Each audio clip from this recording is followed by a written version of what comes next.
छत्तीसगढ़ की राज्यसभा की सीटों से कांग्रेस ने अपने बहुमत को हथियार बनाकर बाहर के लोगों को अवसर दिया था। छत्तीसगढ़ियावाद कहते थे।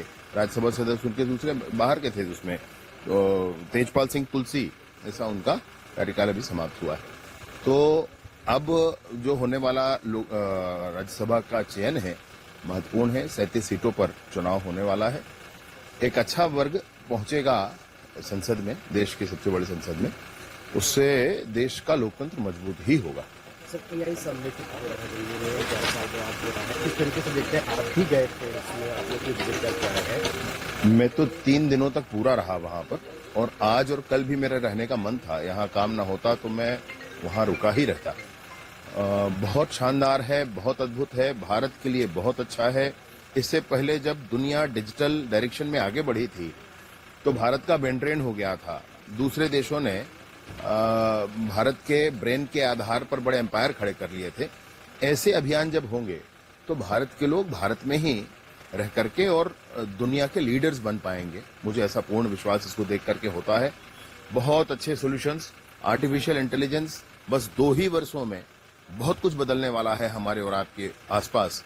इसलिए आर्टिफिशियल इंटेलिजेंस का काफी उपयोग है। और बहुत बड़ी बात यह है कि भारत में आर्टिफिशियल इंटेलिजेंस का जैसे स्वागत हो रहा है, जैसे भारत के लोग उत्साहित हैं, जबकि अन्य कई देशों के लोग इसको लेकर परेशान हैं।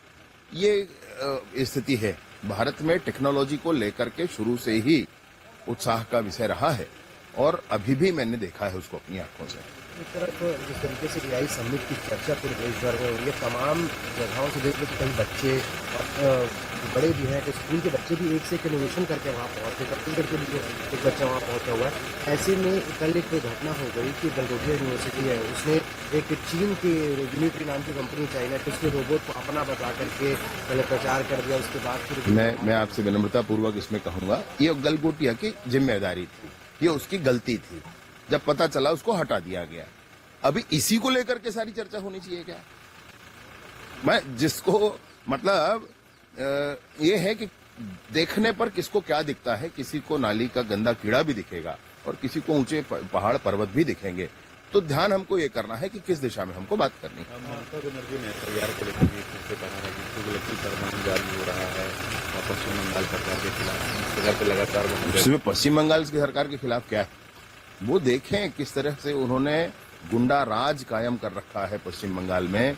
वो देखें कि किस तरीके से वहां एक बड़ा वर्ग परेशान हो रहा है। वो देखें कि लोग क्यों कलकत्ता छोड़कर भाग रहे हैं। वो देखें कि कलकत्ता की डेमोग्राफी कैसे बदल रही है। वो ये देखें कि उनके सीमा के जिलों से किस तरीके से घुसपैठ कराए जा सकते हैं। उनको समझना पड़ेगा कि डॉक्यूमेंट्स, ऐसे फर्जी डॉक्यूमेंट्स बनाने वालों को वो कैसे पकड़ें। उनको ये समझना पड़ेगा कि बॉर्डर एरिया जो है उसको जल्द से जल्द केंद्र को दे ताकि वहां पर फेंसिंग की जा सके। इन बातों पर उनको चर्चा करनी चाहिए।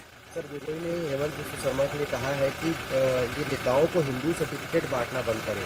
सिर्फ सर्टिफिकेट बांटते घूम रहे नेताओं को, ये हिंदू नहीं है। ये उनकी मैं इस पे बड़ी स्पष्टता से कहना चाहूंगा कि आपकी भावनाएं, आपके वक्तव्य, आपके क्रियाकलाप इससे स्पष्ट होता है। वो सर्टिफिकेट थोड़े ना दे रहे हैं, आकलन कह रहे हैं कि भाई इसमें ऐसी स्थिति दिख रही है इसलिए ऐसा है। सर्टिफिकेट तो वो खुद ही अपने आप को दे रहे हैं कि वो क्या है। सर, मोहन भागवत ने एक बात कही कि जो भारतीय मुसलमान है वह भी हिंदू है और घर वापसी की अपील की। उन्होंने ये भी कहा कि घुसपैठियों को नौकरी न दे हिंदुस्तान में। हाँ, इस बात के लिए बहुत आग्रह सबसे है। मैंने अनेक लोगों को यहाँ देखा है, टेंट के काम करने वाले हैं। वो सस्ता अगर श्रम है तो वो सब कुछ मान ले रहे हैं। उनका पंजीयन होना, उनको ध्यान देना, ये कहाँ से आए हैं इस बात को समझना। और हमारे देश के मुसलमान हो, हमारे देश के बंगाली हो, सबका स्वागत है। लेकिन बांग्लादेश से आया कोई व्यक्ति, और कौन अब कहेगा छत्तीसगढ़ में कि बांग्लादेशी नहीं है करके। 5 सालों तक इन्होंने आंख बंद करके रखा। 5 सालों तक अगर भूपेश बघेल की सरकार इस बात पर ध्यान देती तो आज स्थितियां और भी अलग होती। अभी हमने कहा कि हमने डिपोटेशन किया, मैंने उस दिन प्रेस कॉन्फ्रेंस में बताया, क्विट इंडिया ऑर्डर जारी कर करके डिपोटेशन किया है, और लोग अभी हाथ में है हमारे।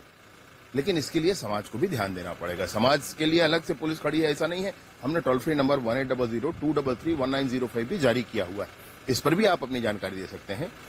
मोहन भागवत जी ने जो कहा है वो बहुत ही स्पष्टता से भारत के सामाजिक परिदृश्य के परिप्रेक्ष्य में कहा है, मैं इसका स्वागत करता हूँ। भूपेश बघेल ने कल जो बलरामपुर वाली घटना की और तमाम बातों के इंटरव्यूज को लेकर के कहा है कि छत्तीसगढ़ में लॉ एंड ऑर्डर की स्थिति बहुत बद से बदतर हो गई है और बार बार इशारा आपकी तरफ करते हैं कि किस तरीके से देखिए लॉ एंड ऑर्डर किसी संभाल नहीं पा रहे। बाबर कवर्धा का जिक्र करते कि कवर्धा में भी ऐसी स्थिति है।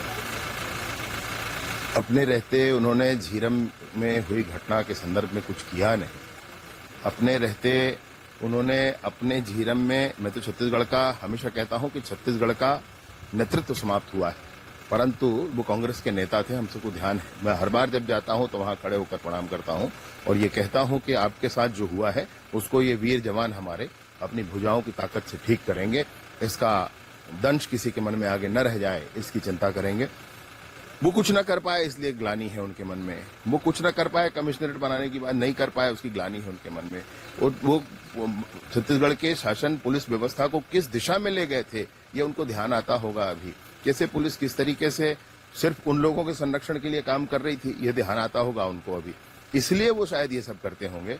मैं पूछना चाहता हूं कि उनके ही पाटन में कैसे सामूहिक हत्याएं हुई थी, तब उन्होंने क्या कहा था? उनके पाटन में ही कैसे वो एक सिख नवयुवक की भारत माता की जय कह देने पर भिलाई में हत्या हुई थी, तब उन्होंने क्या कहा था?